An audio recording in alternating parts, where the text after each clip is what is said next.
নানা কারণে বাংলাদেশ ভারতের সম্পর্ক তলানিতে এসে ঠেকেছে। সর্বশেষ নতুন করে টানাপোড়েন উস্কে দিয়েছে সীমান্ত ইস্যু। সম্প্রতি বাংলাদেশের কয়েকটি জেলার সীমান্তে বাংলাদেশ বর্ডার গার্ড ভারতীয় সীমান্তরক্ষী বাহিনীর স্থাপনা নির্মাণ করে আপত্তি তোলার পর সীমান্তে উত্তেজনা তৈরি হয়েছে। নানানভাবে ঝামেলা করার চেষ্টা করছে ভারতীয় সীমান্তরক্ষী বাহিনী বিএসএফ, যাকে বলে অনেকটা পায়ে পা দিয়ে ঝগড়া বাঁধানো।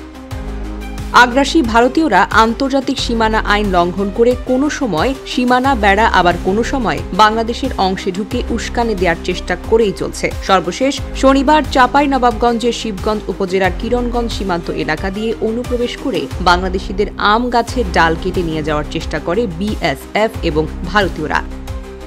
বিজিবি সাধারণ জনতাকে সঙ্গে নিয়ে তাদের এই কার্যক্রমকে রুখে দেয়। পরে সামাজিক যোগাযোগ মাধ্যম বিভিন্ন পোস্ট এবং ভিডিও ছড়িয়ে পড়লে জেলা উপজেলার আশেপাশের সাধারণ জনগণ বিজেপির সঙ্গে সীমান্ত এলাকায় অবস্থান নেয় এবং ভারতীয় আগ্রাসনের বিরুদ্ধে ঝাঁপিয়ে পড়ে। চৌকা ও কিরণগঞ্জ সীমান্ত এলাকায় ভারতীয়দের বিরুদ্ধে জেলার বিভিন্ন এলাকা থেকে মোটর সাইকেল এবং ভ্যান যোগে এসে জড়ো হন হাজার হাজার মানুষ। এ সময় তারা লাঠি সোঁটা নিয়ে সীমান্তে হাজির হন, গড়ে তোলেন আগ্রাদোষী ভারতীয়দের বিরুদ্ধে প্রতিরোধ।